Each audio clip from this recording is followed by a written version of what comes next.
और आइए घर मालिक साहब से निवेदन करूंगा यहाँ पर कुर्सियां भेजवाने की कृपा करें। अरे लावत है हो दिलवा दो दो ठे। तो भैया मेरी प्यारी प्यारी जनता के सामने कंपनी का तमाशा अब आप लोगों के सामने स्टार्ट है और कहानी का कार्यक्रम बताएंगे मेरे बड़े भैया मास्टर छोटेलाल जोकर जी कटखनवा।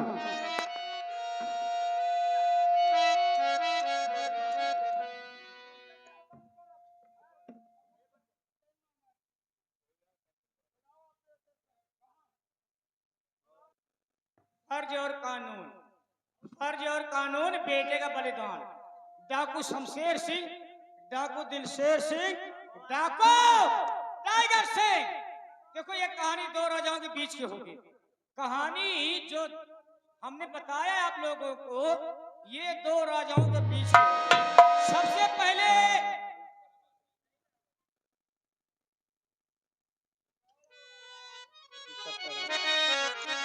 सबसे पहले हम कहानी शुरू करेंगे अपने चंद्रनगर से। ये चंद्रनगर अपने हिंदुस्तान में है। कहानी चंद्रनगर से शुरू करेंगे जहां के श्री महाराज जी का शुभ नाम होगा चंद्रमणि नरेश। हमारे महाराज जी वो गरीबों के मसीहा हैं, गरीबों के हमदर्द हैं, दुख और दर्द को जानने वाले हैं। लेकिन हमारे महाराज जी की जब शादी हुई, राजमहलों में महारानी जी का आगमन हुआ। कुछ ही दिनों बाद महारानी जी ने दो बच्चों को जन्म दिया और जन्म देने के बाद महारानी जी का स्वर्गवास हो गया। श्री महाराज जी बच्चे तनहा अकेले। अब बच्चों को लालन पालन भी करना है, राज दरबार को अपनी प्रजा का भी ध्यान और ख्याल रखना है। इस बात को लेकर के महाराज हमारे रात दिन चिंता में डूबे थे कि मैं दरबार का कारभार देखूंगा या इन बच्चों का लालन पालन करूंगा। इस बात में महाराज जी ने सोचा कि न हो तो मैं कोई दूसरी शादी कर लूं, तो कम से कम राजमहलों में दूसरी महारानी जी आएंगी तो बच्चों का लालन पालन होगा। लेकिन फिर सोचे, फिर दिमाग बैठा कि नहीं, अगर मैं दूसरी शादी करता हूँ, राजमहलों में दूसरी महारानी आएंगी, सौतेली माँ कहलाएंगी, तो सौतेली माँ का तो आप लोग जानते कि क्या चरित्र होता है। इस बात को सोच करके हमारे महाराज जी ने दूसरी शादी नहीं की है, बल्कि उन्हीं बच्चों का लालन पालन करते करते आज वो दोनों बच्चे सयाने हो गए हैं, जिसमें एक थी लड़की, एक था लड़का। लड़के का महाराज जी ने शुभ नाम रखा राजकुमार किशोर और लड़की का शुभ नाम रखा राजकुमारी कृष्णावती।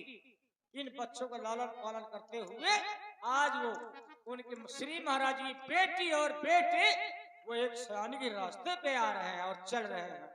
तो भैया इसके बाद फिर आपको ले चलेंगे दूसरे राजा के राज में। बताया ना कि कहानी दो राजाओं के बीच की होगी।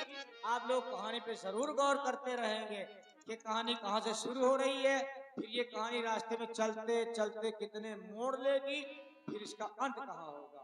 तो सबसे पहले कहानी अपने हिंदुस्तान से, चंद्रनगर से, जहाँ के श्री महाराज के शुभ नाम चंद्रमणि नरेश सम्राट है हमारे, और हम लोग उन्हीं के नौकर हैं, उन्हीं के आज्ञाकारी हैं, उन्हीं के राज दरबार के चौकीदार समझो, चाहे चौकीदार समझो, जो समझ में आए।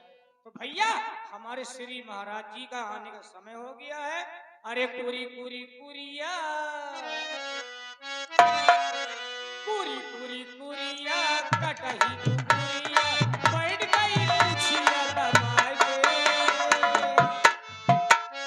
मुँह तुम्हारी टंगरी उठाए के, मुँह तुम्हारी टंगरी उठाए के।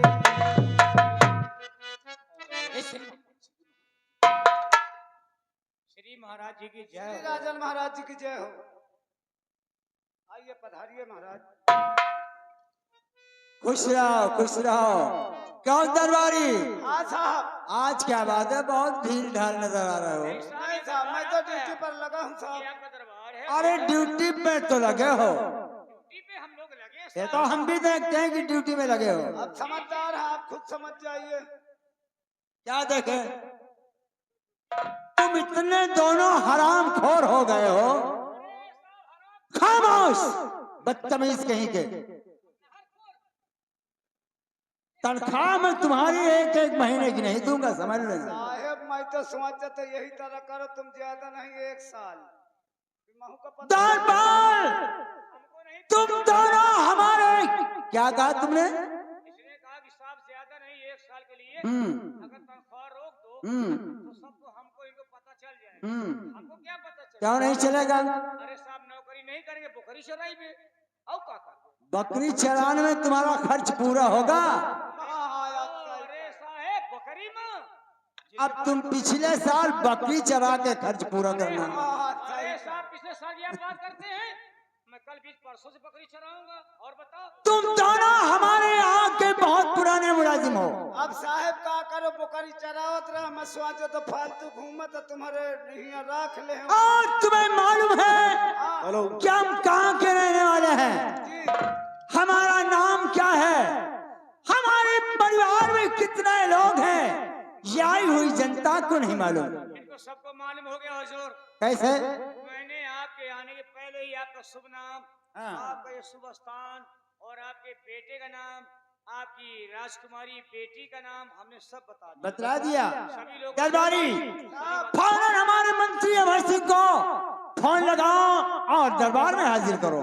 साहब फोन का हो लगाई, आजकल नेटवर्क कम पकड़ा था तो मैं डायरेक्ट न बात कर ले।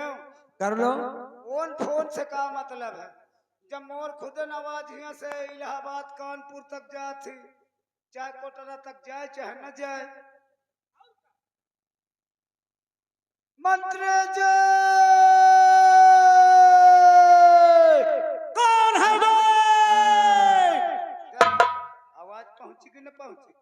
अरे मैं आपका ना आज्ञाकारी नौकर बोल रहा हूँ। क्या बात है? किस लिए आवाज लगा रहा है? जल्दी आइए, महाराज जी आपका इंतजार कर रहे हैं। ठीक है, तुम सीधे खड़े रहो और हम बहुत जल्द आ रहे हैं। हाँ साहब जल्दी आइए।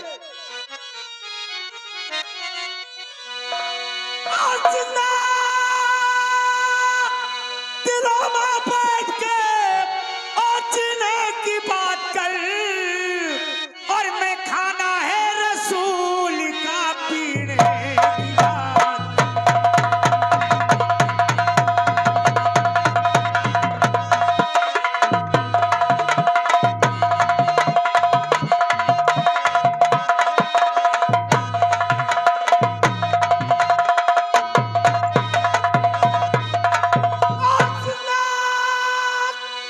दिलों में बैठ के और जीने की बात कर, और मैं खाना है रसूल का पीने की बात।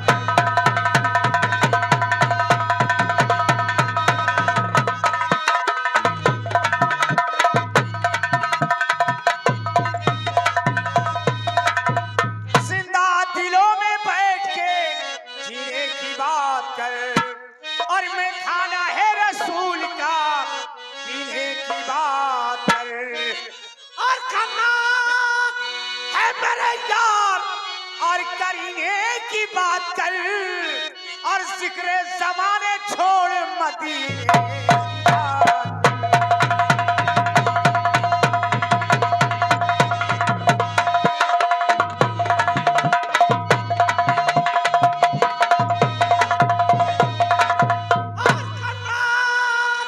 है मेरे यार और करीने की बात कर, और जिक्र जमाने छोड़ मदीने की बात।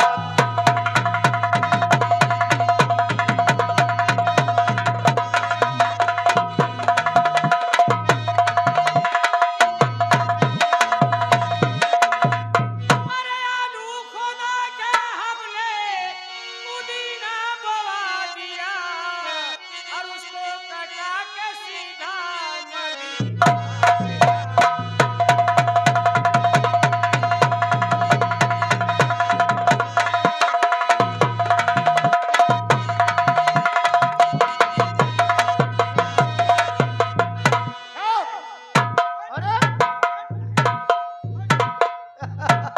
और एक इतना लंबा, आजकल मेरा लंबा ही रहता है। क्या लंबा रहता है तेरा?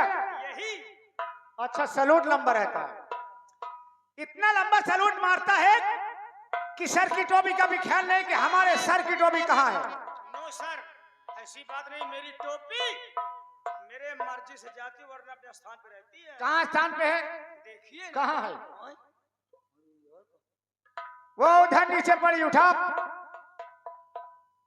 साहिब, मही का यह लागत है कि आज ये मोर टोपी धो भटवा में टिपुर गे। और आवाज किस लिए लगाए तो? श्री महाराज जी रात दरबार में बैठे हुए आपकी प्रतीक्षा कर रहा है। और काम? No sir. चलिए हमारे साथ। आइए साहब, आइए आइए, कम।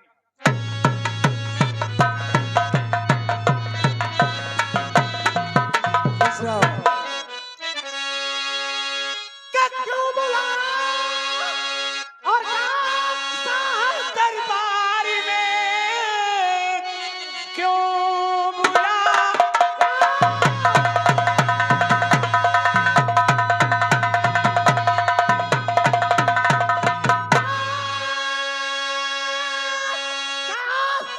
दरबार में और काम क्या है जरूरी जो बतलाए?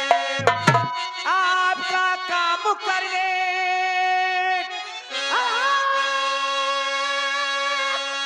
तैयार हूँ, हुक्म फरमाइए, हुक्म फरमाइए।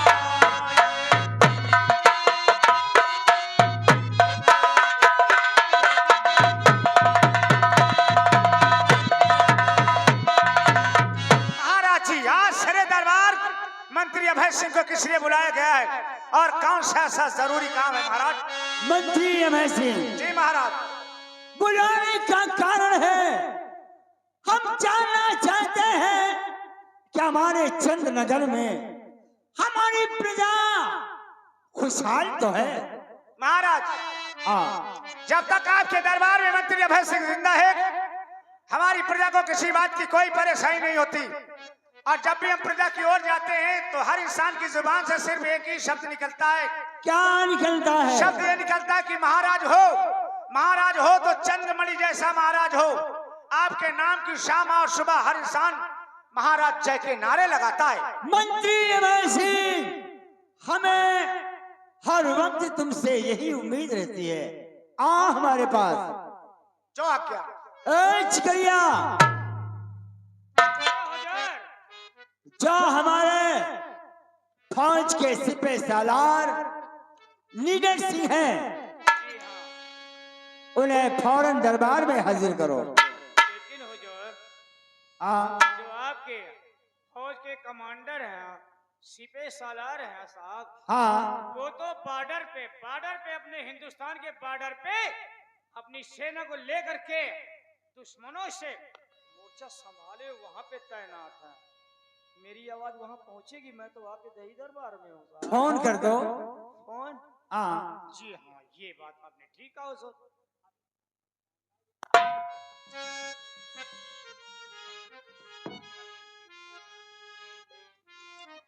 साहब का नंबर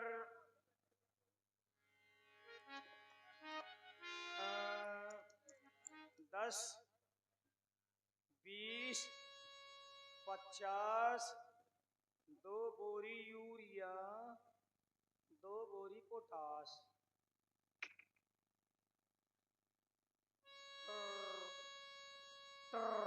हेलो, ओ जय हिंद सर। जय हिंद। क्या बात है चिकरिया? यस सर, मैं बोल रहा हूँ। हाँ, समझ गया, तेरी आवाज से ध्यान गया कि चिकरिया है। श्री तो महाराज जी फोन का क्यों आदेश। किया है? जी साहब, ये तो श्री महाराज जी के आदेश अनुसार मैंने आपके पास फोन लगाया है। अच्छा, सर बात ये है कि श्री महाराज जी कहना है क्या? कि सेनापति साहब को तत्काल बॉर्डर से रात दरबार में बुलाया जावे। अच्छा, कोई जरूरी काम है सर, काम को बताया नहीं गया। ठीक है। ये भी कहा गया कि वहाँ सीमा सरहद पे वहाँ पे जवानों को तैनात कर दीजिए ताकि कोई अप्रिय घटना न घट सके। ठीक है, अगर महाराज का हुक्म है सीमा सरहद को छोड़ करके शीघ्र अभिलंब तो हम उनके आदेश का पालन करेंगे। जी जी हमारा इंतजार करो और हम फौरन आ रहे हैं अपनी फौज बॉर्डर पे लगा के। जी सर, ओके, इंतजार करो। जय हिंद। चलो।